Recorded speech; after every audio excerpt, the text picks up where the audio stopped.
Assalamualaikum everyone. I hope you would be fit and fine. So here we are going to discuss a new topic from the novel The Return of the Native, and this topic from this novel will be probably the last topic of this novel. So but even then, if we need to discuss some more topic, or we will find out the important topic which we have not done yet, so we will discuss it later soon. So let's start or with the new topic, themes and style and the setting of this novel. Actually, we have already discussed the style of Thomas Hardy through his characters and through his style of writing in this novel, and we have already very well known about the themes. If I ask you to write about the themes, you can easily write them because we have expanded it on a very vast way because I have discussed this novel through different perspectives, but repeatedly there was repeatedly those characters were like coming, and there was discussion on those topics repeatedly. So here we are going to discuss the actual setting, the themes and style again. Actually, so even then, if we need to expand it, we will have to expand it. We will do it for sure. For now, let's get started. Themes. Themes, first of all, there is the topic of themes. जैसे कि आप सबको पता है कि जितने भी हमने एग्डन हेथ के लिहाज से जितने भी पर्सपेक्ट्स अब तक जो है एस्पेक्ट्स डिस्कस किए हैं, उसमें वही चीज़ें, नेचर और टाइम और यही सारी चीज़ें रिपीटेडली आ रही हैं। नेचर का इंसान के साथ क्या रिलेशन रहा, और एग्डन हेथ का क्या रिलेशन रहा, एज अ कैरेक्टर उसका क्या उसकी क्या परफॉर्मेंस थी। एटमॉस्फेयर का हमने ऑलरेडी बहुत ज़्यादा डिस्कस किया हुआ है, कैरेक्टर्स को भी। तो जैसे मैंने आपको पहले बताया था कि यही चीज़ें रिपीटेडली आएंगी आगे और आ रही हैं, लेकिन आपने करना क्या है कि इन्हीं चीज़ों को दोबारा से आपने नई पॉइंट ऑफ व्यू से डिस्कस करना होता है। उस पॉइंट ऑफ व्यू को या उस स्टेटमेंट को, जब मैं आपसे कहती हूँ कि डिफरेंट पॉइंट ऑफ व्यू से, इसका मतलब है कि न्यू स्टेटमेंट आपको मिलती है पेपर के अंदर या फिर किसी टॉपिक के लिहाज से आपको न्यू स्टेटमेंट दी जाती है, और उसमें आपको कहा जाता है कि स्टेटमेंट को फॉलो करते हुए आप क्वेश्चन अपना अटेम्प्ट करें।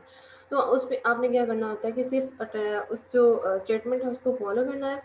उसके लिहाज से आपने उन पॉइंट ऑफ व्यूज़ को डिस्कस करना, चाहे वो जिस तरह भी टॉपिक में भी आप रिपीटेडली कर चुके हों, लेकिन वहाँ पे जो स्टेटमेंट आपको दी गई है उस लिहाज से आपने उन पे जो है वो लिखना है। तो यहाँ पे भी वही चीज़ें रिपीट होंगी, कैरेक्टर्स की वही परफॉर्मेंस, वही उनके जो फॉल्ट्स, उनकी क्वालिटीज़, वही सारी चीज़ें रिपीटली आएंगी, लेकिन यहाँ पे हम उनको थीम के लिहाज से डिस्कस करेंगे। नई चीज़ में भी शायद एक दो चीज़ें आप पढ़ेंगे, जैसे कि टाइम है, टाइम का रोल क्या था पूरे नॉवल के अंदर, कहाँ पे किसके साथ ये वो लाइक एटमॉस्फेयर था, या जिनके साथ जो इंसिडेंट्स हुए वहाँ पे टाइम का क्या रोल था, ये हम अभी देख लेते हैं। So, first thing is to be discussed is time. The role of time and effect of its passage are the major themes of the novel. Time और उसका इफेक्ट, यानी कि अम, ठीक टाइम पे या गलत टाइम पे किसका किसके साथ क्या इंसिडेंट हुआ, और उसका क्या उस टाइम पे या उस इंसिडेंट की वजह से उस पे करेक्टर पे क्या उसका इफेक्ट क्या पड़ा। ठीक है, नॉवल के अंदर the story Spence over a period of 18 months। Story का जो टाइम पीरियड है पूरे नॉवल के अंदर, वो 18 months है। And the landscape of the Heath does not change, और इन 18 months, 18 months में जो है जैसे हेत का जो एटमॉस्फेयर है, वो जो लैंडस्केप है, वो जैसी थी वो वैसी ही रही है। हमें बस कैरेक्टर्स की चेंजिंग आती हुई नज़र आती है, उनके बिहेवियर में चेंजेस नज़र आती हैं, लेकिन कैरेक्टर्स वैसे के वैसे ही हैं। सॉरी, कैरेक्टर्स में चेंजिंग नज़र आती रही है, हेज वैसे का वैसे ही रहता है, उसकी लैंडस्केप वैसे की वैसी रहती है, वो चेंज नहीं होती। This consistency is shown in the people who live there in the health, और यही कंसिस्टेंसी जो है लोगों के अंदर नज़र आती है जो वहाँ पे रह रहे थे। कैरेक्टर्स की अगर हम यहाँ पे बात करें तो कैरेक्टर्स में जो चेंजिंग नज़र आई वो उनके बिहेवियर की चेंजिंग थी, उनका जो उनकी जो नेचर थी, या जिस तरह से हम कह सकते हैं कि अगर हम क्लाइम की एग्जांपल लेते हैं तो एज ए रीडर हम एक्सपेक्ट करते हैं कि शायद इसमें कोई जो है चेंजिंग नज़र आए उसके कैरेक्टर में, जो उसकी डिटर्मिनेशन है या इनफ्लेक्सिबिलिटी की वजह से जो अपने ज़िंदगी में गलत फैसले ले रहा था अपनी माँ को खो दिया उसने, और इस तरह के जो इवेंट्स उसके साथ हो रहे थे, तो हम ये एक्सपेक्ट कर रहे थे जैसे एस्टिशिया का है, मे बी वो बाय द सिचुएशन थोड़ी सी चेंज हो जाए, वो सोचने लग जाए कि मैं क्या कर रही हूँ क्या नहीं कर रही हूँ। तो यहाँ पे क्या है कि वो अपने बिहेवियर में कोई चेंजिंग नहीं लाते, बल्कि अपने उनका बस जो इंसिडेंट्स होते हैं उनमें चेंजिंग उनके साथ होती रहती हैं, और उनके अपने बिहेवियर में कोई चेंज नहीं होता थ्रू आउट द नावल। वो उनकी कंसिस्टेंसी, हर एक कैरेक्टर अपने आप में कंसिस्टेंट रहा है, उनमें वो जो है जो चेंजिंग की ज़रूरत थी अगर वो हो जाती तो शायद वो उनके साथ वो ट्रेजेडी ना होती जो नॉवल के अंदर उनके साथ हुई। Alright, they are creatures of tradition, यानी कि ट्रेडिशन की, यानी कि कहने के त्यौहार एक जो चलता है ना, अपने वक्त पे आप मनाते हैं त्यौहार, कहने के उस तरह से जो है ना ये भी एक ऐसी ही क्रिएचर्स है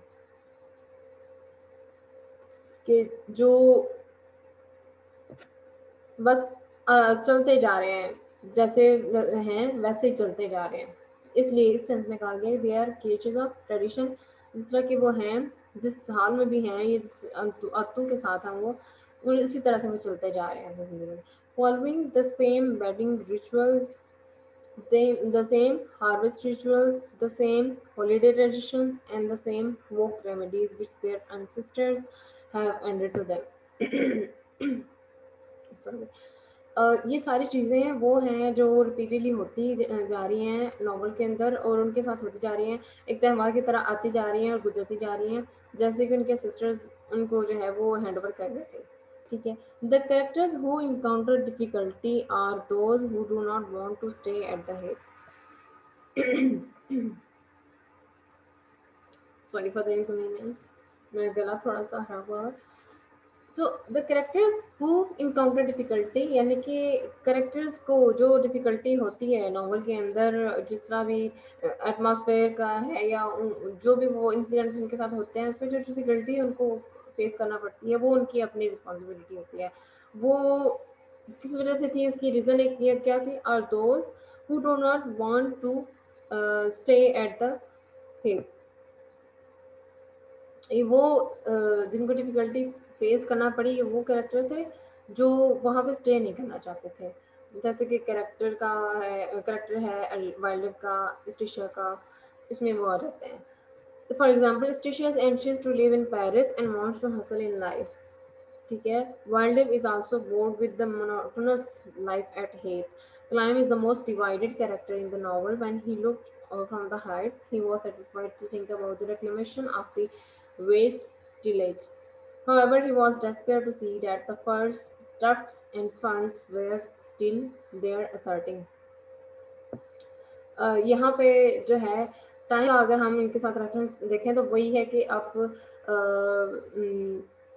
आपने इस तरह से रेफरेंस देना है, जब आपने डिस्कस करना है तो आपने ये देना है कि थ्रू द टाइम हमारे पास फर्स्ट पॉइंट क्या है, थ्रू द टाइम उनकी जो है ये they are creatures of tradition के, एक ट्रेडिशन की तरह जो है एक ट्रेडिशन के ही क्रिएचर्स हैं कि वो उनके साथ जो जो उनकी ज़िंदगी में हो रहा है, जो रेमेडीज़ हो रही है, ट्रेडिशंस हो रहे हैं, वो आते जा रहे हैं और चलते जा रहे हैं, और इनका भी ऐसे है कि ये शादियाँ हो रही हैं, इवेंट्स हो रहे हैं और ये लोग साथ साथ वो चल रहे हैं, लेकिन किसी में कोई चेंज नहीं होता। ठीक है, यानी कि टाइम में भी चेंज नहीं होता, टाइम अपने हिसाब से चल रहा है और कैरेक्टर्स में भी चेंज नहीं होता, तो कंसिस्टेंसी दोनों में ये कॉमन है कि दोनों कंसिस्टेंट हैं, हेथ भी कंसिस्टेंट है और कैरेक्टर्स भी कंसिस्टेंट हैं और टाइम भी वैसा का वैसा ही है।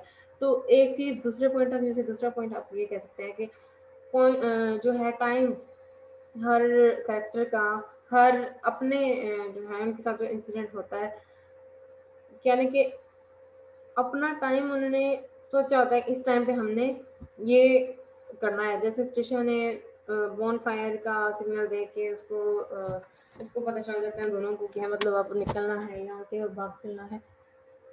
अब वो टाइम उनका क्या था कि उन्होंने सोचा ठीक था, लेकिन टाइम ने उनको कहाँ पे आके कहना है कि हम कहते हैं ना वक्त ने इंसान को कहाँ ना खड़ा कर दिया।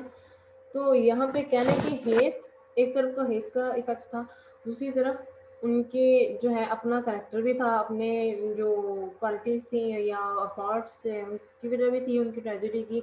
दूसरा ये कि वो गलत टाइम पे गलत जगह पहुंचे। ठीक है, यहाँ पे टाइम की परफॉर्मेंस है। कैरेक्टर आप ले सकते हैं आप डिगोरी वैन का, जो कि सही टाइम पे सही जगह पहुंच जाता था। ठीक है, उसको पता चल जाता था और वो जो लोगों को बाकी सबको नहीं पता होता था और जो सीक्रेटली किया जा रहा होता था वो डिगोरी वुमेन को पता चल जाता था। तो वो सही टाइम पे सही जगह पे पहुंच जाना उसका ये था। तो टाइम की परफॉर्मेंस इस तरह से आपने शो करनी है हर कैरेक्टर के लिहाज से। ठीक है, अब थॉमसन है, थॉमसन भी while at the end of novel last chapter में जब क्राइम लेटर का वेट कर रहा होता है, लेटर के रिस्पॉन्स का वेट कर रहा होता है स्टेशन की तरफ से, और वो वेट कर रहा होता है कि शायद वो मेरे दरवाजे पे आएगी या मेरे घर आ जाएगी लेटर पढ़ने के बाद।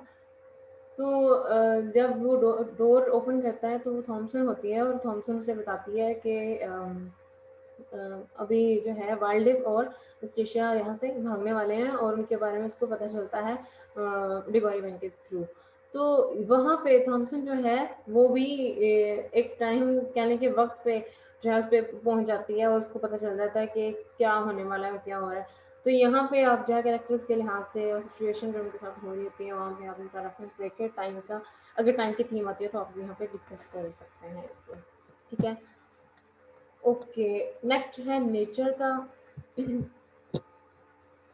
जो पॉइंट्स मैंने आपको टाइम के लिहाज से बताया ना, इट्स बेटर कि आप जब ये लेक्चर अटेंड करो या जब आप ये प्रिंट आउट लेते हो नोट्स का और लेक्चर अटेंड करते हो साथ साथ, तो उस पर नोट कर लो जो जो पॉइंट्स आपको मैं बताती जाती हूँ ड्यूरिंग लेक्चर, जो इसमें मेंशन नहीं होते हैं वो आप खुद साथ साथ नीचे लिख लिया करो, पॉइंट 1 पॉइंट 2 इस तरह से, या स्टार बना के साथ मेंशन कर लिया करें, हाईलाइट कर लिया करें।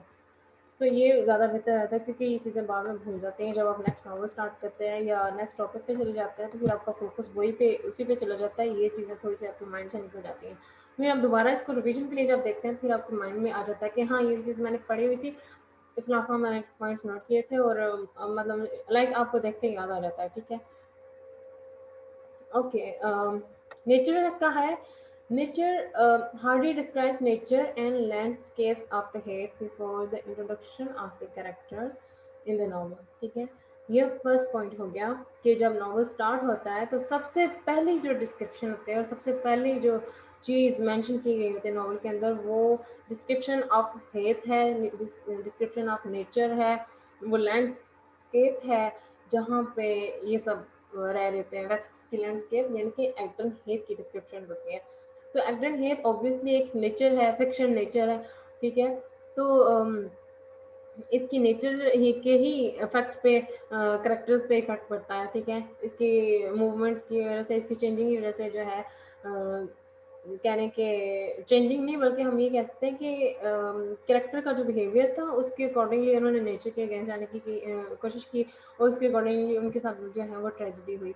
तो फर्स्ट डिस्क्रिप्शन क्या है नावल के अंदर, नेचर की। ठीक है, और नेचर क्या है, एग्डन हेथ का एनवायरनमेंट क्या था, एटमॉस्फेयर क्या था, वो सारी डिस्क्रिप्शन जो है वो दी गई है नॉवल के अंदर बिल्कुल स्टार्ट में।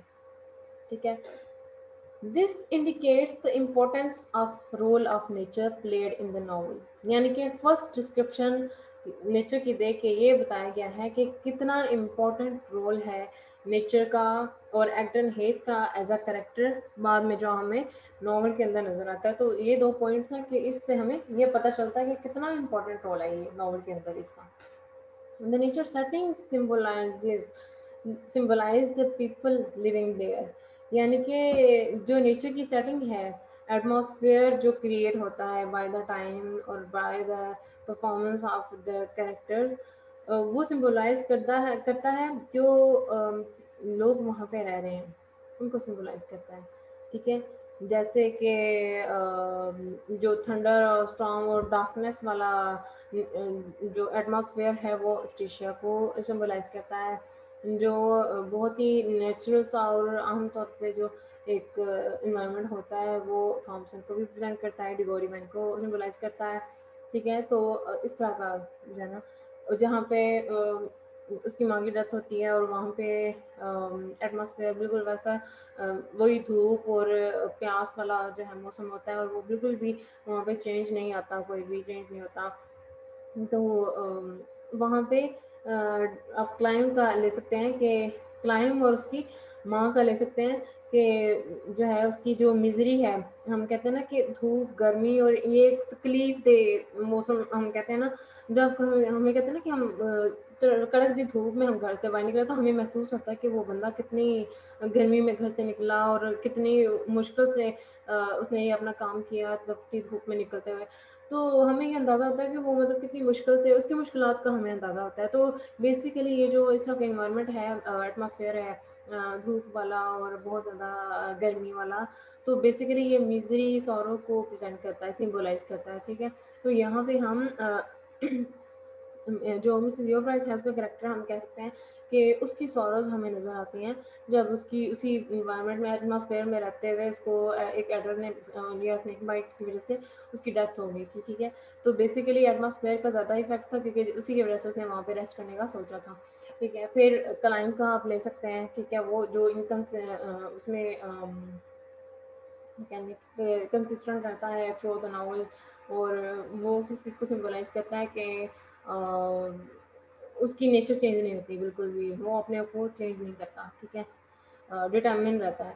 तो नेचर भी ये यहाँ पे इसका नेचर का रोल ये है, एडविन हेथ का रोल ये है कि यहाँ पे वो भी टूवर्ड्स करेक्टर बिल्कुल भी चेंज नहीं होता, बल्कि करेक्टर्स उसके इफेक्ट की वजह से उनकी ज़िंदगी में ज़रूर चेंजिंग आ सकती है। ठीक है, so for example, the extreme heat of the day when Klein turned his mother out of his home is the symbol of turmoil. Turmoil actually उसी को मिजरी को सॉरो को कहते हैं। तो ये वही रेफरेंस आ गया कि उस टाइम पे जो एक्सट्रीम हीट थी वो मिजरी को जो है सिम्बलाइज करती है, किसकी मिजरी को, उसकी मदर की मिजरी को। अब यहाँ पे आपने सिर्फ एक लाइन नहीं लिखते नहीं कि यहाँ पे ये चीज़ प्रेजेंट करी है, इस चीज़ को सिम्बलाइज करी है, आपने इसको एक्सप्लेन करना था थोड़ा, जैसे अभी मैंने आपको बताया 2 मिनट पहले कि जो दिन जिस दिन उसकी माँ गई और फिर वापस आई, उस वो जो इन्वायरमेंट था, एटमॉस्फेयर था, वो सब किस्म की गर्मी थी, धूप थी, वहाँ पे रास्ते में कोई जो है वो पानी वगैरह का ना कुआँ था, ना कोई और ज़रिया था प्यास बुझाने का, या खाने का कोई इंतज़ाम रास्ते में, मतलब इस तरह की कोई शॉप या कुछ नहीं था कि वो वहाँ पे थोड़ी देर कुछ खा लेती या पी लेती है इस तरह से। और जिस एटमॉस्फेयर से वो गुजर के जा रही थी, जिस रास्ते से वो गुजर के जा रही थी, वहाँ पे तपती धूप थी और एटमॉस्फेयर बिल्कुल ही और हमें ऐसा जो एटमॉस्फेयर है वो क्या सेंस देता है कि उसकी मदर की मिजरी को, उस नेचर के इफेक्ट की वजह से उसकी मदर की मिजरी को देखते हुए हम कह सकते हैं कि वो जो एटमॉस्फेयर था वो एक बहुत ही मिजरेबल था, बहुत ही सॉरोफुल था, उसके लिए बहुत क्रूल रहा। और इसी वजह से और यही वजह है कि जब वो वापसी पे अपने बेटे के घर से वापसी पे रास्ते में रेस्ट करने के लिए रुकी, क्योंकि उसकी हालत ख़राब हो रही थी और उसमें एटमॉस्फेयर का ही बेसिकली ज़्यादा इफेक्ट था। और बाद में उसके बेटे की टेंशन की वजह से वो वहाँ पे उसने रेस्ट करने का सोचा और वहीं पे उसकी स्नैक बाइट की वजह से डेथ हो गई। तो इस तरह से आपने इसको एक्सप्लेन करना होता है, हर पॉइंट को 2 लाइनों में एक भी किसी एक पॉइंट को आप नहीं लिख सकते। ठीक है, उसका कोई फ़ायदा नहीं है।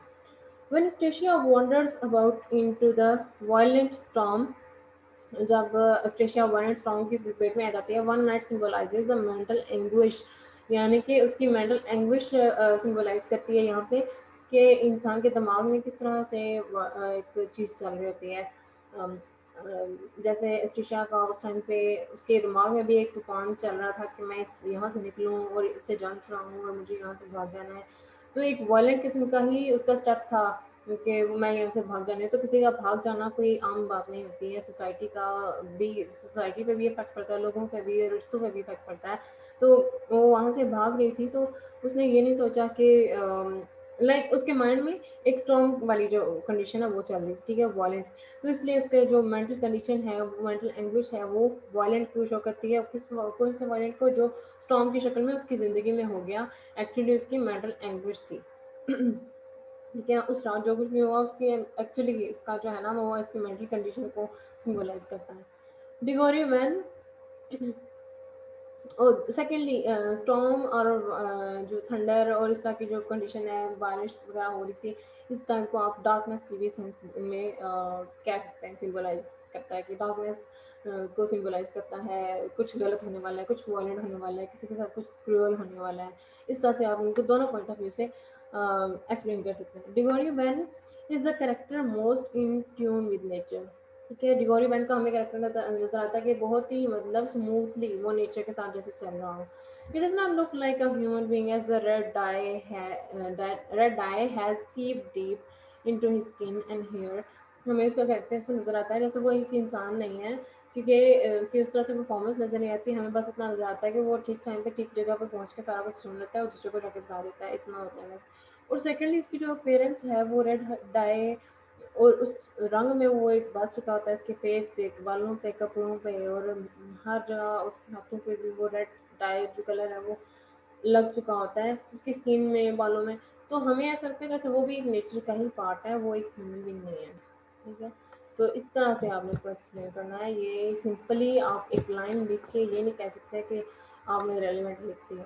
आपने जो पॉइंट लिखा है उसको रिलेट करना होता है करेक्टर के साथ, कैसे करना होता है। अब ये red eye has sleep deep into his skin and hair, इसको थोड़ा सा जैसे भी मैंने एक्सप्लेन किया इस तरह से आपने लाइन लिख के इसको थोड़ा और एक्सप्लेन करना होता है। ठीक है, साथ फर्दर और डिस्क्रिप्शन लिखनी होती है आपने।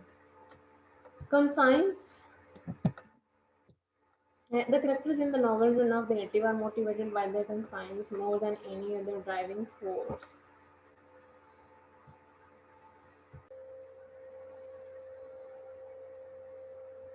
तो कैरेक्टर जो है, कंसाइंस का मतलब है कि किसी में मॉरल सेंस होना या एथिक्स का होना।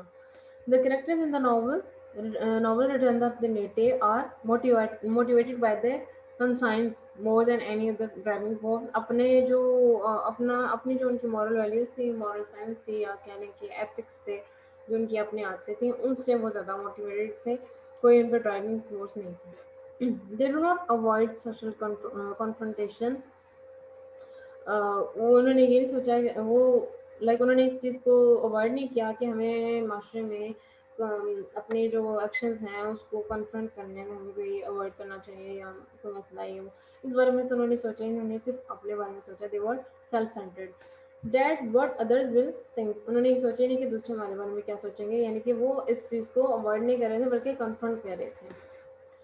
In the beginning of the novel, novel के start में when Thompson returns after her aborted attempt to marry, जब उसकी शादी का अटेम्प्ट है वो फेल हो जाता है और वो वापस आती है, though it is shameful to elope, यानी कि उसके लिए बहुत शेमफुल चीज़ थी ये, लाइक शादी करना छुप के नहीं, बल्कि एक इलॉफ भी था कि मतलब घर वालों की मर्जी के बगैर वो वाइल्ड लाइफ के साथ जाके शादी का उसने सोच लिया था। तो एक शेमफुल जो है चीज़ थी। Wild and Thomasin are unconcern about the social stigma, लेकिन उन्होंने ये उनके माइंड में नहीं था कि हम ऐसा कर रहे हैं तो हमारे सोसाइटी में हमारा क्या मुकाम रहेगा, लोग हमारे बारे में क्या बातें करेंगे, क्या सोचेंगे। अगर सोशल कंसर्न था तो वो मिसेस गिलबर्ट को था, जिसको लगा था कि थॉमसन का के साथ कोई शादी नहीं करेगा और इसकी वजह से मेरा भी सोसाइटी में इमेज खराब होगा। तो ये दोनों जो है अब इस मामले में बिल्कुल भी कंसर्न नहीं थे कि लोग क्या सोचेंगे, बल्कि ये कन्फ्रंट करना जानते थे, ठीक है। इन्होंने अवॉइड नहीं कर रहे थे लोगों को। On the other hand, Wilder is unwilling to marry Thompson because he feels that he will have to forget Eustacia and leave the longing for her. उसको लगता था कि वो स्टेशिया के लिए सारी ज़िंदगी जो है वो इंतजार करता रहेगा, उसको कभी बुला नहीं पाएगा, इसलिए वो थॉमसन से शादी नहीं कर सकता था, करना चाहता था। They got married not to fulfil the social requirement. उन्होंने सोशल रिक्वायरमेंट के लिए शादी नहीं की, बल्कि अपने फीलिंग्स के, अपने जो है जो उनका रिलेशनशिप था, एक सीक्रेट रिलेशनशिप, उसको जो है उन्होंने एक कह लें कि स्ट्रॉन्ग स्टेप लेके एक मजबूत स्ट्रॉन्ग रिलेशनशिप की शक्ल में जो है वो शादी की।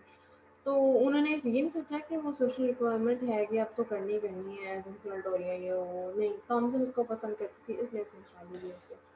But world day failed in his romantic life, ठीक है, ये और बात है कि वो उस लाइफ में वो फेल हो जाता है।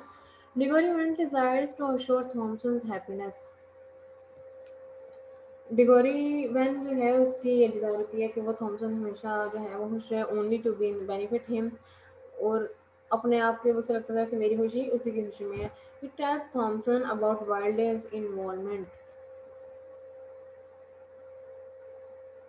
वो थॉमसन को वाइल्डर की इन्वॉल्वमेंट के बारे में बताता है जो कि स्ट्रिशिया के साथ उसकी थी, to clear the way for him. और अपने लिए वो सोचता था कि शायद ऐसा उसकी दिल में ये उसके बारे में उसको बताएगी, थॉमसन को बताएगा वर्ल्ड के बारे में, तो शायद उसके लिए उसकी ज़िंदगी में कुछ जगह बन सके, लेकिन ऐसा नहीं होता।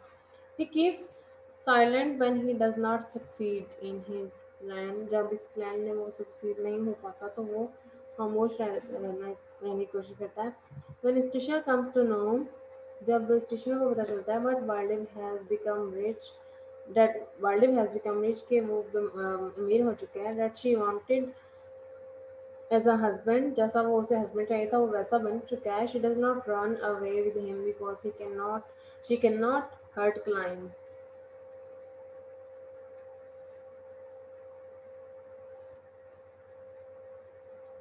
तो वो उस टाइम उसके साथ नहीं भागी थी, क्योंकि वो क्लाइंट को हर्ट नहीं करना चाहती थी, वो उसके साथ उस टाइम भागी थी जब क्लाइम का घर छोड़ के वो अपने घर जा चुकी थी, और उसे लगता था कि अब जो है मेरे इसके साथ गुजारा नहीं है, और लाइक एक रिलेशनशिप एंड हो चुका है, तो उस टाइम पर उसने भागने का इरादा किया था।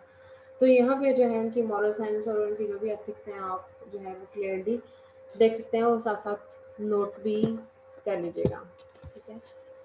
Okay, let's move on to the next topic. Okay, यहाँ पे सम कुछ अदर जो है ना इसके इसी के लिहाज से अदर पॉइंट्स हैं, आई थिंक कंसाइंस, यस, हम फर्दर देख लेते हैं।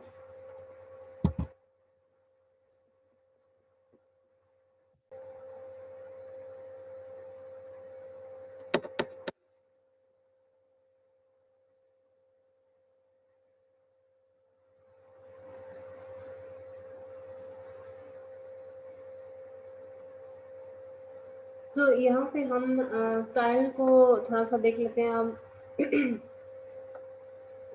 जिस टॉपिक से रिलेटेड जितने मैं पॉइंट्स बताती हूँ वो साथ साथ नोट करते जाएँ, ये बार-बार कहने का मकसद ये है कि आप लोग कोई चीज़ मिस ना कर दें, ठीक है। पॉइंट ऑफ व्यू क्या था स्टाइल के अंदर, ऑल्दो हमने आर्ट ऑफ कैरेक्टराइजेशन भी है, फर्स्ट पर्सन है, सेकंड पर्सन है या थर्ड पर्सन है, हमने ये देखना होता है। तो ये पॉइंट ऑफ व्यू क्यों कौन सा है उस लिहाज से थर्ड पर्सन है, ठीक है। यानी कि कोई यहाँ पे जो है ना वो नॉवलिस्ट नॉवल बता रहा है, लाइक कोई करेक्टर नहीं बता रहा इसमें सारी स्टोरी, बल्कि एक नरेटर है जो कि थर्ड पर्सन है, जो कि जिस जब हम थर्ड पर्सन की बात करते हैं तो वहाँ पे हम प्रोनाउंस यूज़ करते हैं he, she, it, they, you, we वाले, ठीक है। It refers the characters as he or she. However, the narrative does not know everything. यानी कि जो हमें स्टोरी बता रहा है उसको हर चीज़ नहीं पता है, वो हमें बाय द सिचुएशन बताता है कि अब यहाँ पे इस तरह का इन्वायरमेंट है, लेकिन होने क्या वाला है यह जब होता है तो हमें पता चलता है, अदरवाइज इसको वो हमें ना तो बताता है और ना ही उसे खुद पता होता है। This means that he looks at the story unfolding from different points of view. यानी कि वो स्टोरी को अनफोल्डिंग तरीके से लेके जा रहा होता है। फोल्ड होता है ना कि वो हमें जैसे कोरस जो है स्टोरी के अंदर या ड्रामा में वो बताता है कि अब इतना हो गया था, ये वाला पार्ट हो गया, उसके बाद जो रिएक्शन है, ये जो इवेंट है होने वाला है वो ये है। वहाँ पे फिर वो चुप कर जाता है और फिर वहाँ पे कैरेक्टर्स आते हैं, फिर परफॉर्मेंस देते हैं या रोल प्ले करते हैं और फिर वहाँ से ड्रामा कंटिन्यू होता है। तो इस अनफोल्डिंग का मतलब ये है कि जो सिचुएशन के लिहाज से होता है वो होने के बाद हमें पता चलता है कि ये हुआ है या होने वाला है, क्या है ये नहीं बताया जाता। और ना ही नैरेटिव को हर चीज़ पता होती है, लाइक स्टोरी से बिल्कुल भी आगे नहीं पता कि क्या होने वाला है। ठीक है, but when it is settled on a particular point of view, it stays consistent. For example, when Maldiv first appears, readers are not told who he is. यानी कि when it is settled on a particular point of view, यानी कि एक जो है incident का settlement है कि इस जगह पे इसका ये इंसिडेंट होना है या इस कैरेक्टर ने ये करना है। ठीक है, वो वहीं पे इट स्टेज कंसिस्टेंट, वो वहीं पे उसने होना है, उसी पे उसकी कंसिस्टेंसी है, वहीं पे वो कंसिस्टेंट रहता है। ठीक है, वो बताता नहीं है कि ये होने वाला है ये जैसे अब एग्जांपल है वर्ल्ड की, जब वो फर्स्ट टाइम अपीयर होता है तो हमें लगता है क्या है, readers not told who he is, कि रीडर्स को नहीं पता चलता वो एक्चुअली कौन है, लेकिन उसकी अपीयरेंस में बताया जाता है कि ये शायद हीरो है या ऐसा के, लेकिन उसकी पर्सनालिटी कैसी है, उसका कैरेक्टर कैसा है, पॉजिटिविटी है उसके कैरेक्टर में या नेगेटिविटी है या क्या है, ये हमें नहीं पता चलता उस टाइम। इस character becomes clear by what he says, जब वो कुछ कहता है या उसकी जो कैरेक्टर जब हमें बाय द टाइम उसके बोलने से उसके बिहेवियर से हमें पता चलता है कि वो क्या है। Claims a mystery for Eustacia, mystery था स्टेशिया के लिए भी और रीडर्स के लिए भी। ठीक है, जिसके आने के बाद शायद रीडर्स को समहाउ पता हो कि ये जो है आगे इसका क्या इरादा है या क्या प्लान है, लेकिन स्टेशिया के लिए मिस्ट्री था, उसके लिए पहेली था, वो उसको बस उसके पेरेंट्स और उसके बैकग्राउंड से जो है वो जज कर रही थी। तो यहाँ पे उसके लिए जो है क्या होने वाला था या उसके माइंड में क्या है ये उसे नहीं पता था। When they talk to each other, the narrator shifts from one to another, one to the other, and thus they are introduced to each other. और इस तरह से हमें narrator shift from one to the other, यानी कि जो narrator है पहले एक का पार्ट दिखाता है फिर दूसरे का दिखाता है, और फिर हमें इस तरह से बाय द टाइम पता चलता है कि कौन कैसा है और कौन, दोनों का इंट्रोडक्शन कैसे होता है, दोनों की मीटिंग कैसी होती है। ठीक है, पहले वो इस्लाम की तरफ शिफ्ट करता है, बताता है कि वो वापस लौट आया है और उसके घर पे जो है वो कोई क्रिसमस पार्टी है और उसमें मेंबर्स होने वाले हैं, तो मेंबर्स परफॉर्म करने वाले हैं, तो जो है वहाँ पे अब स्टेशिया प्लान कर लेती है। तो यहाँ पे पहले क्लाइंट का बताया, फिर स्टेशिया की तरफ जाके स्टेशिया क्या सोच रही है उसके बारे में और क्या करने का सोच रही है। तो फिर स्टेशिया का क्या प्लान होता है कि मैं वो वहाँ पर जाके ममर करेगी, परफॉर्म करेगी। तो ये उसका प्लान होता है और फिर वहाँ पे इसकी कैसे मुलाकात होती है, ये जो है दोनों का इंट्रोडक्शन कैसे होता है, ये शिफ्टिंग होती रहती है। ठीक है, और फिर हमें पता चलता है दोनों का इंट्रोडक्शन कैसे हुआ, दोनों की लव लाइफ या कोर्टशिप के बारे में, कोर्टशिप के बारे में, और फिर उनकी शादी और ये वो। While limiting the flow of information to the reader, reader को इतनी ज़्यादा इन्फॉर्मेशन नहीं दी जाती टाइम से पहले, हमेशा इंसिडेंट होते हुए या होने के बाद पता चलता है कि ये हुआ है या ये जो है इसके साथ होना लिखा था वगैरह वगैरह।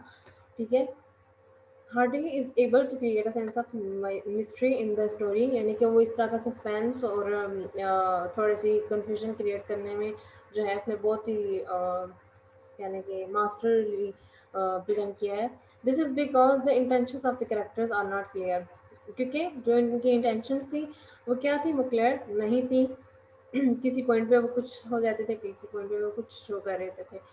When Hardy wants to convey an idea or opinion, जब वो अपनी कोई राय या कोई आइडिया कन्वे करना चाहता है, तो he creates a scene where many people gather and talk to one another, और वो इस तरह से कुछ लोगों को इकट्ठा कर लेता है और वहाँ पे सीन क्रिएट होता है और वहाँ पे फिर एक दूसरे से बात करते हैं और फिर हमें पता चलता है कि क्या आइडिया था, क्या ओपिनियन था। This occurs in the bonfire scene where people gather and discuss the best way to deal with the snake bite। ठीक है, ओके, नेक्स्ट है स्ट्रक्चर। स्टाइल में पहला पॉइंट ऑफ व्यू आ गया, ठीक है। नेक्स्ट है स्ट्रक्चर, स्ट्रक्चर कैसा है पूरी नॉवल का, किस तरह से इसको लिखा गया, 5 बुक्स में है या 6 बुक्स में है, फिर उसके अंदर फर्दर क्या कैसा स्ट्रक्चर है वो देख लेते हैं। This book was structure for the magazine serial. पहले ये बुक जो है, ये इसका जो स्ट्रक्चर था वो मैगजीन सीरियल के लिहाज से इसका स्ट्रक्चर बनाया गया था। मैगजीन सीरियल मतलब जो मैगजीन में कहानियाँ आती थी उस लिहाज से। Thus each episode covers a complete event leaving a point for completion in the next episode. यानी कि हर episode covers a complete event leaving a point for completion.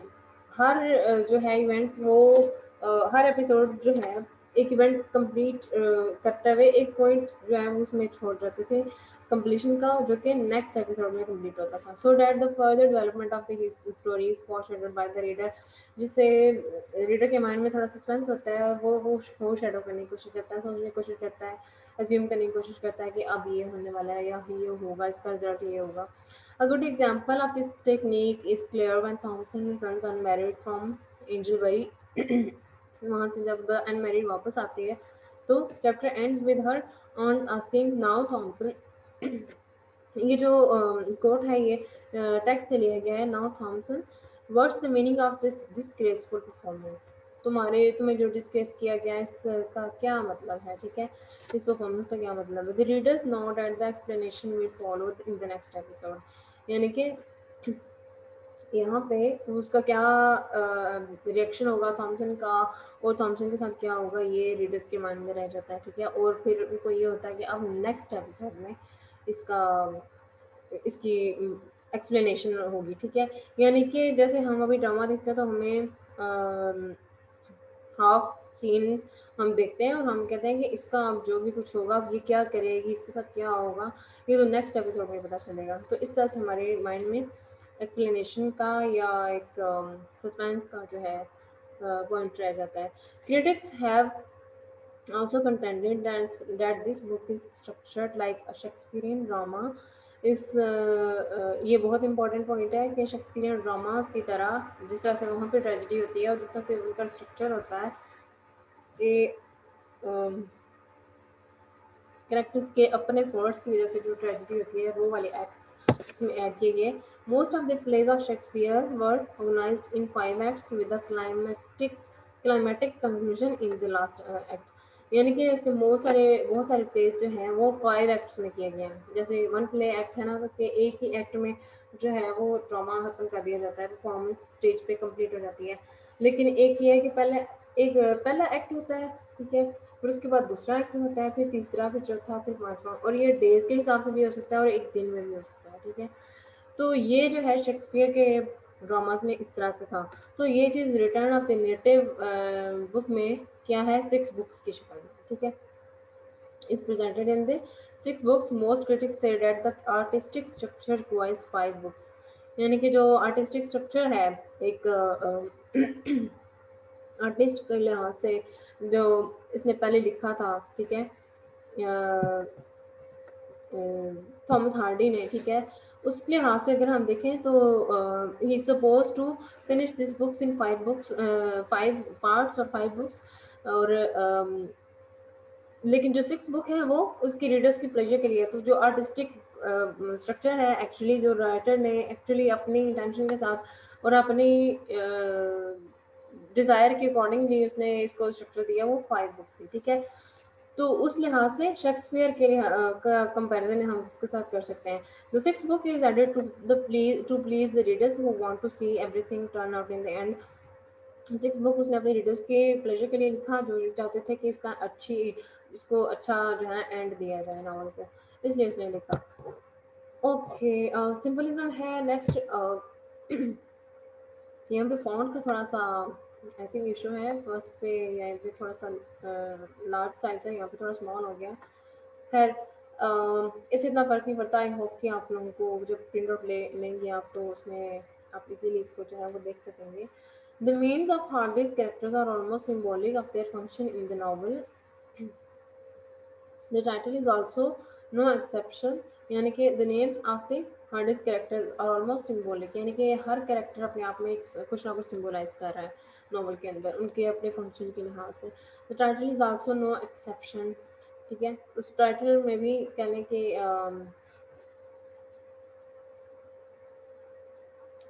उस तरह से आपको जो है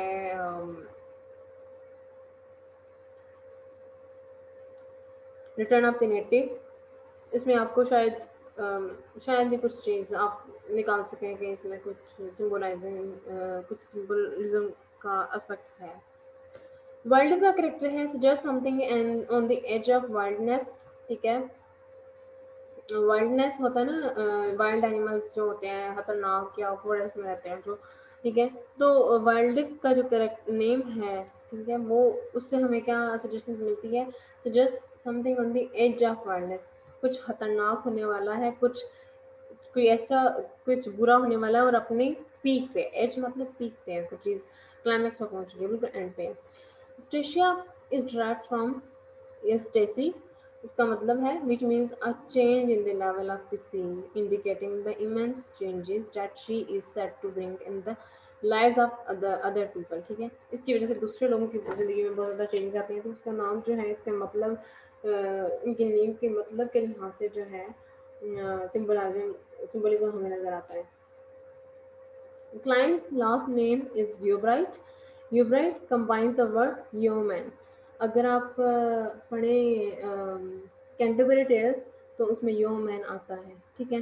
तो वो वाला जो yeoman है उसका यहाँ पे वही वाला yeoman है जो क्या करता है, which indicates a servant with the indication of his natural intelligence. अपनी नेचुरल इंटेलिजेंस, एक सर्वेंट है जो अपनी नेचुरल इंटेलिजेंस को इंडिकेट करता है, ठीक है। लेकिन कैंटरबरी टेल्स में इसकी थोड़ी सी डिस्क्रिप्शन डिफरेंट है कि वो होता कुछ हो रहा है लेकिन दिखाता अपने आप को कुछ हो रहा है। Harding uses a number of symbols in the novel: Egdon Heath, Rainbarrow, the moon, Paris, gambling, physical impairment, यानी कि eyesight, a storm, water on are and water are those singled out for comment. ये सारे वही points हैं और चीज़ें हैं जो जिससे आप जो है कुछ ना कुछ सिम्बलाइज कर सकते हैं। He is a symbol of the old tradition, ठीक है। ओल्ड ट्रेडिशन यानी कि अरसे से जिस तरह से हेत पहले लोगों के साथ था वैसे ही अब भी होता आया है, हो रहा है और वैसे का वैसे ही है, ठीक है। हेत is a symbol of the old tradition, यानी कि एक तो नॉवल के अंदर जो थॉमस हार्डी ने डाला वो ये हिस्टोरिक प्लेस है, लेकिन अदरवाइज अगर हम देखें तो ये एक ओल्ड ट्रेडिशन के लिहाज से है कि जैसे एक पुराना त्यौहार हो और एक पुरानी त्यौहार की तरह ये आता जा रहा है या चलता जा रहा है साथ साथ, ठीक है। It demands its people to act in line with the traditional custom, ये डिमांड करता है कि लोग अपनी मोरालिटी और ट्रेडिशनल कस्टम के साथ जिस तरह से उनको बिहेव करना चाहिए, जैसे कोई ट्रेडिशनल कस्टम आता है, कोई त्यौहार आता है तो लोग क्या करते हैं उसको मनाते हैं और like they are suppose to celebrate it, they are suppose to like arrange to do some arrangements for it। तो इसी लिहाज से हेत का ये सिंबलिज्म है वो डिमांड करता है कि लोग उसको इसके हिसाब से जिए, जिस तरह से ट्रेडिशन को किसी त्यौहार को उसके हिसाब से जीते हैं, उसके हिसाब से अपने कल्चर के हिसाब से कपड़े पहनते हैं, इंजॉय करते हैं, हैप्पीनेस या जो भी टाइम है उसको इंजॉय करते हैं, या गम का या इस तरह का कोई आता है तो वो भी जो है उस लिहाज से मनाते हैं। तो उसका ये डिमांड है कि पीपल मेरे जो है मेरे हिसाब से एक्ट करें, ठीक है। तो ये यहाँ पे फेथ की सिंबलिज्म है। Many of these are aspects of the setting. Like any symbol, these are both effects and representative of certain meaning or significance. Symbols are appropriate to a work of fiction if they can do both at the same time, यानी कि fiction का और symbol का at the same time होना, यानी कि एक बहुत ही बेस्ट जो नॉवल या एक आर्टिस्ट है उसकी क्वालिटी है कि वो एट द सेम टाइम यानी कि फिक्शन में सिंबलिज्म को ऐड करना। यहाँ पे उसने एग्डन हेथ को एज अ फिक्शन यूज़ किया है और उसके अंदर सिंबलिज्म को ऐड किया है, ठीक है। तो दोनों एट द सेम टाइम आपको नॉवल के अंदर नजर आते हैं। They are successful if they enable an author to convey meaning without forcing it. Most of the above symbols are appropriate without forcing it का मतलब ये है कि किसी को भी जो है ना आप कोई मतलब समझाते हैं ना या कोई चीज़ आपको सिंबलाइज करती है तो वो आपकी फिफ्थ जो सेंसेस हैं, 5 सेंसेस और 6 सेंस है, वो आपको अलाउ करती है कि आप उसको इसके सिंबलिज्म को अंडरस्टैंड करते हैं। उसका जो पॉइंट ऑफ व्यू है उस चीज़ के थ्रू वो आप खुद समझते हैं, ठीक है? तो वो आपको कोई फोर्सफुली नहीं कहता या आप फोर्सफुली नहीं करते हैं उसका मीनिंग समझने की कि इसमें से हम भी ऐसा मतलब निकाल रहे हैं जो कि निकलता ही नहीं है। ठीक है, most of the above symbols are appropriate and successful. Those which are not are connected with the melodramatic scenes at the end of book fifth. Melodramatic मैंने आपको बताया था कि ड्रामा के अंदर जो मेलोडी क्रिएट करके और मेलोडी यानी म्यूजिक के थ्रू जो सिचुएशन बताई जाती है, जैसे कोरस आगे बताता है, तो उस तरह की जो सिचुएशन है वो बुक फिफ्थ तक एंड हो जाती है। Symbols are useful guidelines that can help demonstrate an author's theme. इन सिंबल्स के थ्रू हमें पता चलता है कि ऑथर की थीम क्या है, उसका मेन आइडिया क्या था, पर्सनली वो क्या प्रेजेंट करना चाह रहा है इस नॉवल के अंदर। तो ये जो ऊपर रेन बैरो और ये द मून, पेरिस, गैम्बलिंग, ये सारों को आप कैरेक्टर्स की परफॉर्मेंस के लिहाज से सिंबलाइज कर सकते हैं, ठीक है? यहाँ पे बहुत ज़्यादा डिटेल नहीं है, लेकिन अगर आप चाहें जब आप इसको जब अटेंड करें और पढ़ें तो अगर आपको कोई कन्फ्यूजन हो तो आप मुझसे पूछ लीजिएगा, मैं आपको दोबारा से एक्सप्लेन कर दूँगी, ठीक है?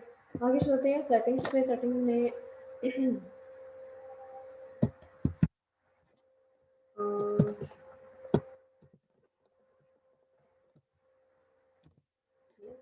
the sweeping topographical and historical description of Agenhaith that opens this book is considered to be one of the finest extended description in all of the English literature. जो Agenhaith की स्टार्ट में description है उससे ये कहा जाता है कि ऐसी डिस्क्रिप्शन जो है इंग्लिश लिटरेचर में कहीं भी किसी नॉवल में नहीं दी गई है. The importance of this setting to the events of the novel cannot be overemphasized. इस सेटिंग की जो इम्पोर्टेंस है वो जितने भी इवेंट्स होते हैं नॉवल के अंदर वो उस लिहाज से जो है आप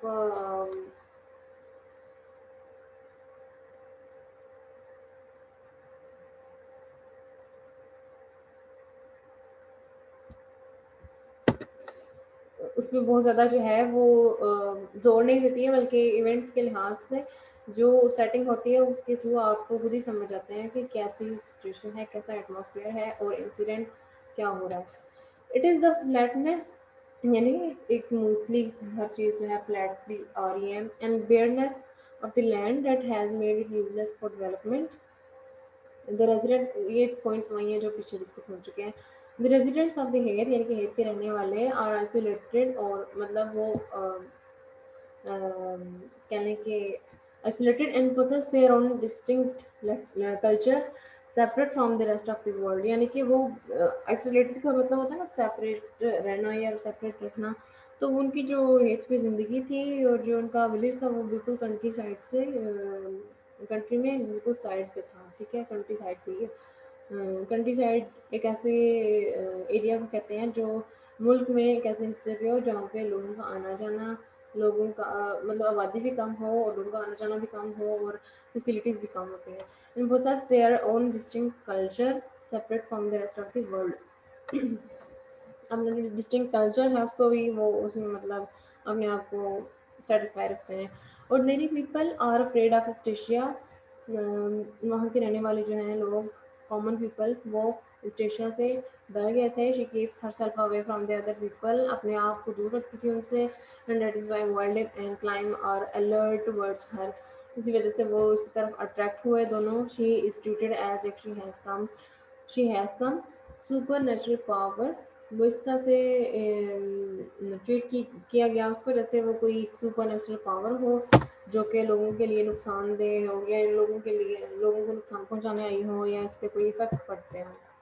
तो सुपर नेचुरल एलिमेंट यानी कि विच के लिहाज से विच भी एक सुपर नेचुरल पावर है, तो उस लिहाज से जो है यहाँ पे रेफरेंस है कि उसको विच कह के एक सुपर नेचुरल पावर का कह दिया गया कि कहा गया और उसको इस तरह से ट्रीट किया गया. उसके उससे मिलने को जाने की कोशिश नहीं करता था. Clive is treated as a mystical person because he has been to Paris, even though he was just a jeweler's clerk there. उसको जो है एक मिस्टिकल पर्सन के तौर पे ट्रीट किया गया जो कि पेरिस से वापस आया था हाँ, कि पेरिस में वो एक मतलब उसका कोई इतना ख़ास नहीं था। जो उसकी जॉब थी वो ये थी कि वो एक क्या लेंगे जिले का जो क्लर्क था, सॉरी, जिले के क्लर्क की हैसियत से उसने काम किया था, लेकिन फिर भी उसकी अर्निंग अच्छी थी, ठीक है। तो Clym is treated as a mystical person, उसको एक ऐसे इंसान की हैसियत से ट्रीट किया गया, और बाद में वो ऐसा बन भी जाता है, जो रिलीजियन पर्सन होते हैं जो मिस्टिकल पर्सन कहते हैं। तो at the end of novel वो ऐसा एक्चुअली बन जाता है। जिस तरह से उसको ट्रीट किया गया, the only way for people of the heath to gain wealth is to inherit it from far away. जो हेल्थ में रहने वाले लोग थे उनको जो है ना दौलत हासिल करना या पैसा हासिल करने का एक ही तरीका था कि कोई उनको अपनी विरासत में से मिले पैसे में से कुछ उनको दे दे, ठीक है। कोई दूर के रिश्तेदार जैसे वालदेव के साथ हुआ, उसको अपने जो है दूर के रिश्तेदारों से कुछ पैसा मिल गया था, as Wildeve does or to earn it in other places as Diggory Venn does, जैसे उस डिगोरी वन ने किया, जैसे वालदेव ने किया, ठीक है। वर्ल्ड को इनहेरिट किया गया था, इन उसको अपने किसी रिश्तेदार से पैसा मिला था, और दिगोरी मैन ने खुद कमा के और अपनी मेहनत से जो है ये मैनेज किया था। सो यहाँ पे आ जाते हैं, ये आप थीम्स में भी कह सकते हैं, Hardee's view of love and marriage, ठीक है। यहाँ पे ये मिस्टेक आप करेक्शन कर लेना। तो हार्डी के जो लव और मैरिज के लिहाज से जो व्यूज़ थे वो क्या थे, और उसका क्या कहना था, उसने ये इसके इस नॉवल के अंदर लव और मैरिज के पॉइंट को क्यों डिस्कस किया, क्यों डाला, और मकसद क्या था उसका। तो ये हम देख सकते हैं, ये आप सेटिंग्स में भी कह सकते हैं, आर्ट ऑफ कैरेक्टराइजेशन में भी लिख सकते हैं, इसको एज ए थीम भी कह सकते हैं, ठीक है। तो तीनों पॉइंट्स में आप तीनों चीज़ों में आप इसको ऐड कर सकते हैं।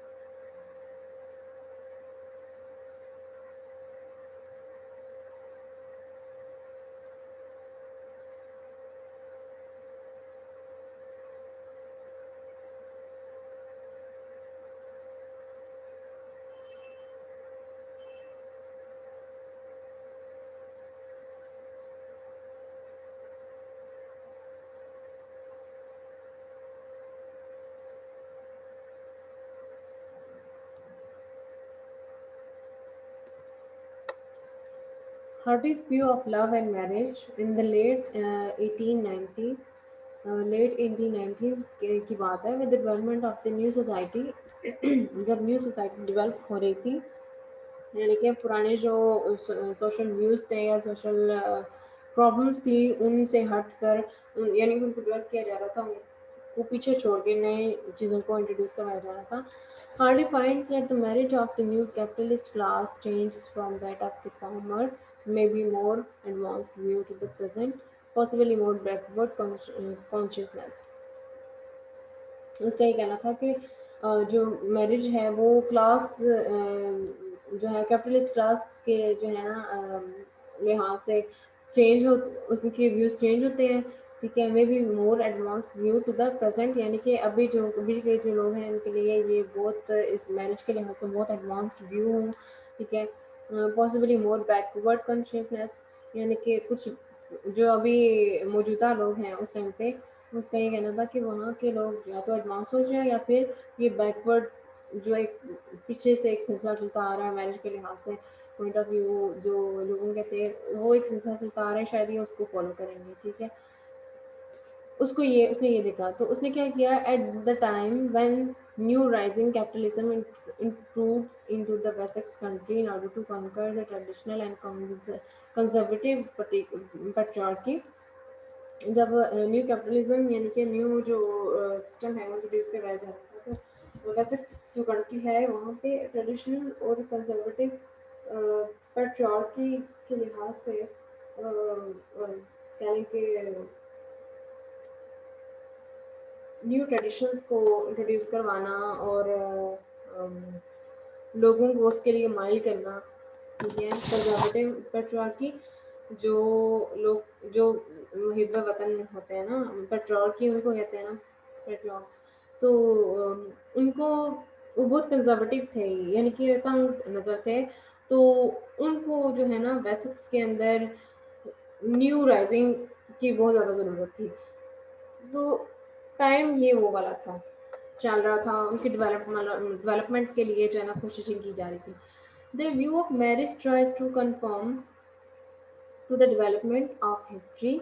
उनका जो व्यू ऑफ मैरिज था वो चेंज किया जा रहा था कि history as compare to history इसको थोड़ा सा डेवलप किया जाए, and respect the nature of human beings, और इंसान की ह्यूमन बीइंग जो नेचर है एज अ ह्यूमन बीइंग उसको उसकी रिस्पेक्ट की जाए। But till the time when he wrote text of the articles and through the obscure their nature of advancement was has lost।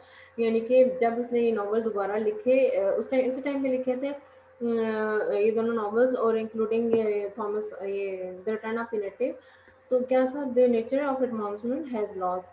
उनकी ये जो एडवांसमेंट थी, जो उन्होंने डेवलपमेंट को लाने की कोशिश की थी, वो वहीं पे कहीं पीछे रह गई थी, ठीक है, हो चुकी थी। And the reactionary nature of opposing humanity is exposed, और उनके जो उन्होंने इस चीज़ को अपोज किया, इसके अपोजिट हो गए, तो ये चीज़ बहुत क्लियरली और एक्सपोज की गई है, ठीक है, इस नेचर को।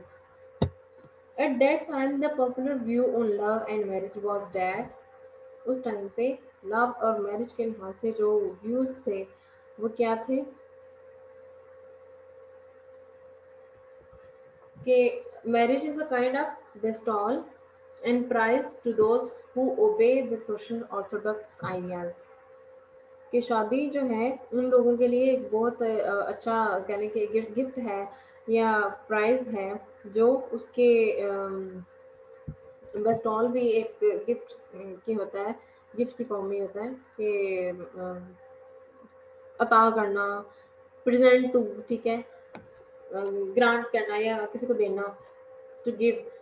तो ये एक प्राइस है, किस लिए, वो base the social Orthodox ideas, जो इंसान जो सोशल सोसाइटी के जो वैल्यूज़ हैं, सोशल वैल्यूज़ हैं या सोशल रूल्स हैं या पॉलिसी है, उसको फॉलो करते हैं, ये उनके लिए मैरिज उनके लिए गिफ्ट है। It does not permit any inkling of rebellion or it will regard this way as immoral। यानी कि कोई भाग के शादी करना या इस तरह के जो स्टेप लेते हैं, बगावत करने की कोशिश करते हैं, या इस तरह के इमोरल एक्ट्स जो हैं, इनको वो बिल्कुल भी वो उस टाइप की जो सोसाइटी है वो बिल्कुल भी परमिट नहीं करती थी। The real meaning of marriage is a contract signed according to law. उनके लिए मैरिज जो है, रियल मैरिज, वो एक कॉन्ट्रैक्ट था, जो कानूनी कॉन्ट्रैक्ट था। Whether the marriage has the basis in feeling is not a matter of concern. उनकी शादी में उनकी उस शादी में दो लोगों की आपस में एक दूसरे के लिए फीलिंग्स हैं या नहीं है, यानी कि लव वाली फीलिंग्स या एक दूसरे के लिए अफेक्शन वाली फीलिंग्स कोई मैटर नहीं करती थी। मैटर करती थी तो बस जो उनके जो है ना वो कॉन्ट्रैक्ट या लॉ था वो मैटर करता था, एक कॉन्ट्रैक्ट की हैसियत से शादी की जाती थी। But a divorce means to disobey the management of God.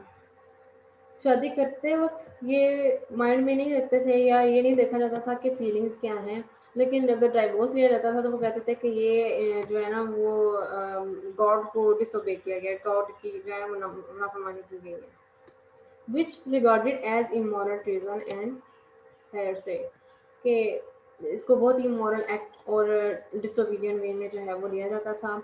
Hardy is absolutely oppose to the kind of marriage without love. और हार्डी इस टाइप की जो मैरिज है जिसमें सिर्फ लॉ हो, पॉलिसी हो, कॉन्ट्रैक्ट हो, जिसमें कोई फीलिंग्स ना हो, तो वो कहते हैं कि love without love marriage is nothing.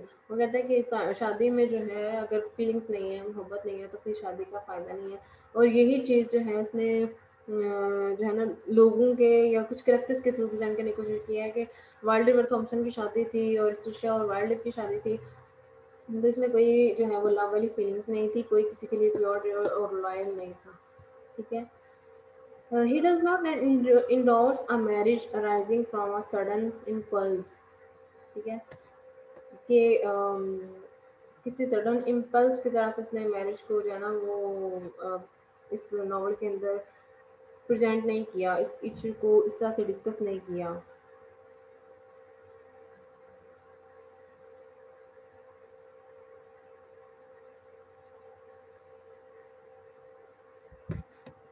उसका क्या कहना है कि it does not endorse a marriage arising from a sudden impulse, कि वो एक मैरिज को एक डिक्लेरेशन नहीं समझता था कि सडनली इसको जो है डिक्लेयर कर दिया जाए और बस लॉ के अकॉर्डिंगली, कॉन्ट्रैक्ट के अकॉर्डिंगली साइन कर दें और इस तरह से शादी हो जाती है। But he does not approve of the matrimonial note of a male and a female with the lawful contract without considering a basis in love. ठीक है, वो उसको लगता था कि लव जो है उसके बगैर कॉन्ट्रैक्ट बेस्ड मैरिज कुछ भी जो है ना वो उसके बिल्कुल अगेंस्ट था। ठीक है, वो उसको अप्रूव नहीं करता, तो इसलिए वो कहता था कि किसी मैरिज को इंडोर्स करना कि आप इस तरह से अकॉर्डिंग टू लॉ शादी करके डिक्लेयर कर देना, ये कुछ जो है वो शादी नहीं होती, उसको ये शादी नहीं मानता था। In his novels, Hardy condemns the sin that capitalism makes the marriage tragedies, कि उसने जो है ये कहने की सीन कमिट किया था, यानी कि सीन इस सेंस में कि उसने वहाँ की उस टाइप की जो कैपिटलिज्म थी उसके अगेंस्ट जाके इसने लिखने की कोशिश की थी। तो जो रूल्स के या लॉ के अगेंस्ट होता है उसको एक सीनरी कहते हैं। तो ऑलमोस्ट उसने एक जो है वो सीन ही कमिट किया था कि कैपिटलिज्म जो सिस्टम ऑफ इकोनॉमिक और पॉलिटिकल जो सिस्टम है उसको कहते हैं, कंट्री की जो ट्रेड है और इंडस्ट्री है। तो उसके अगेंस्ट जाके जो है इसने ये लिखने की कोशिश की थी। तो इसलिए यहाँ पे ये कहा गया कि Hardy condemns the sin that capitalism makes the marriage tragedies। उसने क्लेम किया कि जो है कैपिटलिज्म ने मैरिज को ट्रेजिडीज बना दिया हुआ है लोगों की। Attacks the popular marriage view of capitalism of that time. उस टाइम का जो कैपिटलिज्म का जो मैरिज सिस्टम था उन्होंने जो इंट्रोड्यूस करवाया था उस पर इसने अटैक किया था। ठीक है, और इसी वजह से लोगों ने भी इसकी जो है खिलाफवर्जी की थी। और ये जो ऊपर बताया गया ना कि एडवांसमेंट कहीं पीछे रह गई थी और डेवलपमेंट की जा रही थी उस टाइम पे, और जो एडवांसमेंट डेवलपमेंट की गई इस नॉवल के, इन दोनों नॉवेल्स के अंदर, Tess of the d'Urbervilles and the Jude the Obscure के अंदर जो है बताया गया है कि ये जो एडवांसमेंट थी वो बहुत ज़्यादा कहीं पीछे रह गई थी। तो उसकी वजह ये थी कि न्यू लॉज के अकॉर्डिंगली लोग एग्री नहीं करते थे। उनका मानना था कि उनका और थॉमस हार्डी का ये मानना था कि जो है शादी जो है मोहब्बत के बगैर नहीं होती है, और शादी में दूसरे लॉ और ये कॉन्ट्रैक्ट्स वगैरह मैटर नहीं करते हैं। तो क्योंकि इसकी वजह से लाइफ जो है लोगों की लाइफ ट्रेजेडीज बन गई थी। और ये इसने ऐसा करके इसने कंडेम करके क्रिटिसाइज करके एक अटैक किया है उस टाइम की कैपिटलिज्म पे। He portrays the rebellious figures.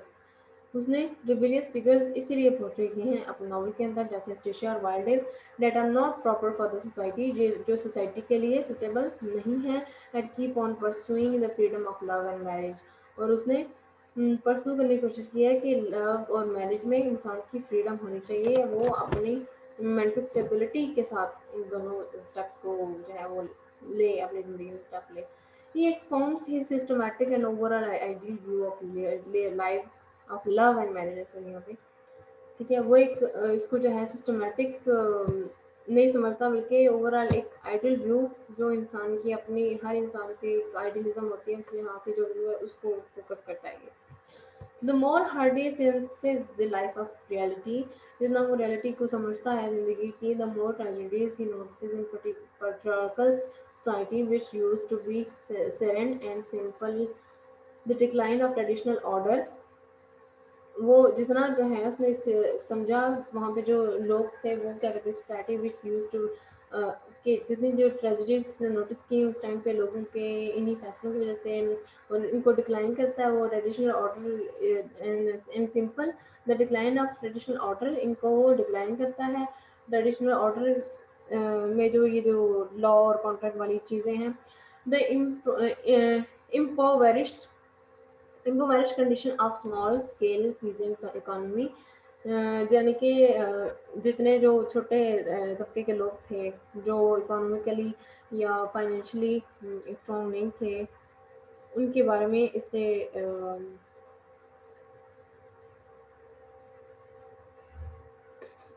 The इम्पोवेरिश्ड condition बहुत ही पुअर और मिजरेबल जो कंडीशन होती है of small scale peasant economy, जो बहुत ही लोअर तबके के लोग हैं। The attack of evil power, जो शैतानी तबके शैतानी ताकत का कहने के उनके अटैक था। And frustration of pure and honest country people, उनके बारे में ये ज़्यादा अपना कंसर्न शो करता है। उसका ये मानना था कि ये असल जो है ना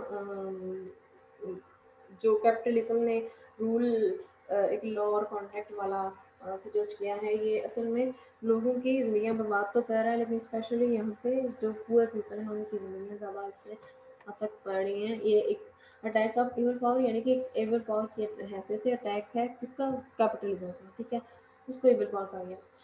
At last his eyes, which used to be longing for sunshine and flower, turned rather dim, and his songs of aspiring sweet tomorrow disappear. यानी कि उसका क्या हुआ कि his eyes which used to be longing for sunshine, उसको लगता था कि शायद अच्छा वक्त आएगा, sunshine यानी कि कोई brightness, कोई bright and day आएगा, और flowers जो फूल खिलेंगे, बाहर का, हम कहते हैं ना बाहर का मौसम जो है एक उम्मीद दिलाता है आपको, तो इसीलिए इसकी उम्मीदें थी, लेकिन वो बहुत जल्द ख़त्म हो गई कैपिटलिज्म के सिस्टम की वजह से। टर्न रैदर डेम, जो कि ख़त्म हो गई, डेम हो गई, ठीक है, हल्की हो गई। And his songs of aspiring sweet tomorrow disappear, यानी कि एक नए अच्छे नए कल की जो स्वीटनेस और एस्पायर करना, यानी किसी को इंस्पायर करने वाली जो उसकी मेलोडी थी, उसके जो सॉन्ग्स थे वो डिसअपियर हो गए, यानी कि कहीं गायब हो गए उनकी पॉलिसी की वजह से। When Hardy amplifies his fine artistic imagination to sing high praises for his lovely patriarchal society, अपनी patriarchal society जो नेटिव्स थे और जो अपने वतन से मोहब्बत करते थे, उस सोसाइटी को जब उसने उनके यानी कि आर्टिस्टिक इमेजिनेशन के लिहाज से उसने उनको एम्पलीफाई करने की कोशिश की और उनके हाई प्रेजेस को समझने की कोशिश की। Capitalism in Britain gradually develop itself, वो एक तरफ उनके ऊपर टर्की को समझने की कोशिश करता था, दूसरी तरफ जो है वो यहाँ पे कैपिटलिज्म की ब्रिटेन के अंदर डेवलपमेंट हो रही थी। From the end of the 1870s to the middle of the 1880s, following the absolute superiority of capitalism in politics and economy, politics और इकोनॉमी यानी कि लेन देन या जो भी इकोनॉमिक कंडीशन थी मुल्क की, उस लिहाज से ये सुपरियोरिटी की तरफ जा रही थी। कैपिटलिज्म जो है इनको बहुत ज़्यादा जो है क्या लगे राइस की तरफ जा रही थी, रूस की तरफ जा रही थी, ठीक है। वो टाइम क्या था, by the end of 1870s to the middle of 1880s, ठीक है। The power of the capitalist class permeates into the country quickly, बहुत तेजी से जो है फैल गई उनकी power.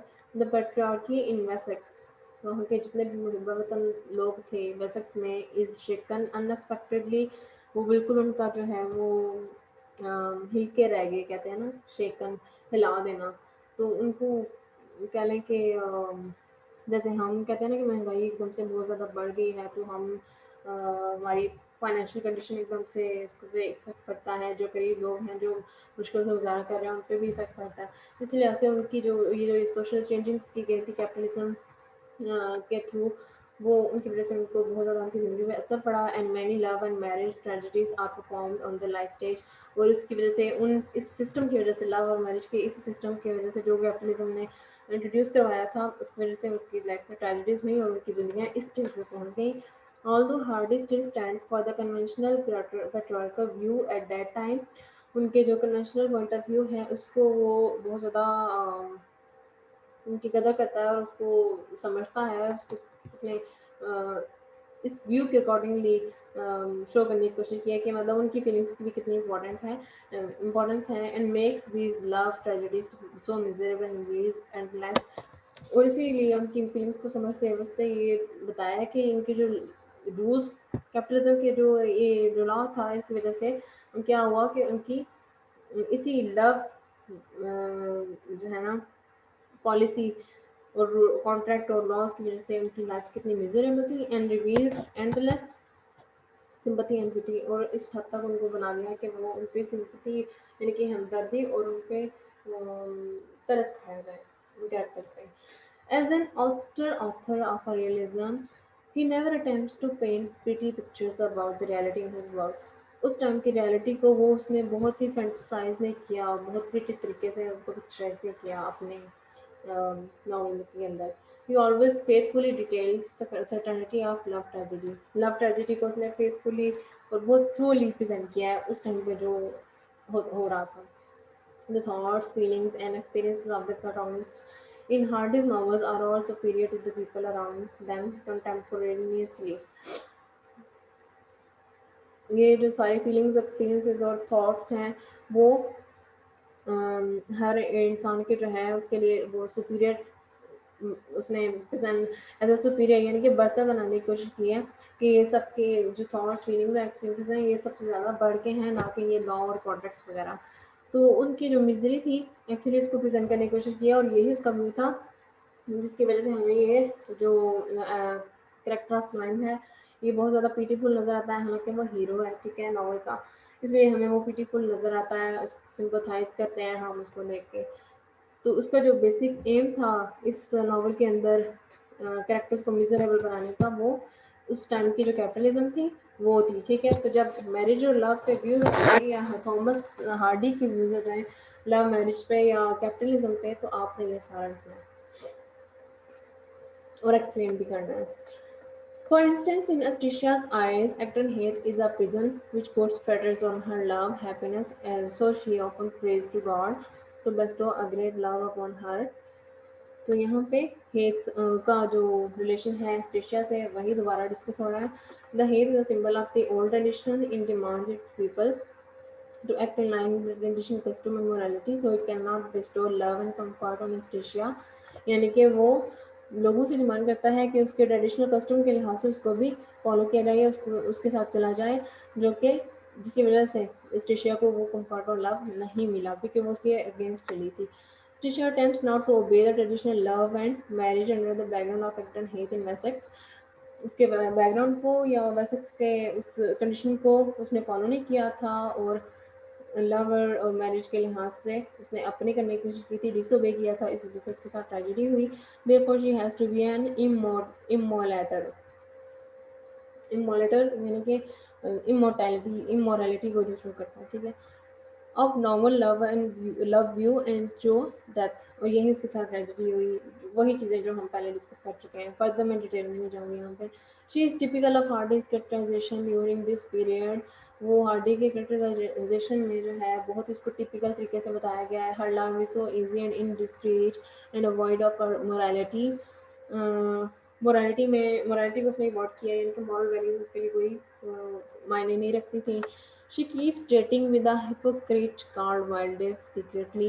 She knows it is not true love, but still plays this game that means nothing.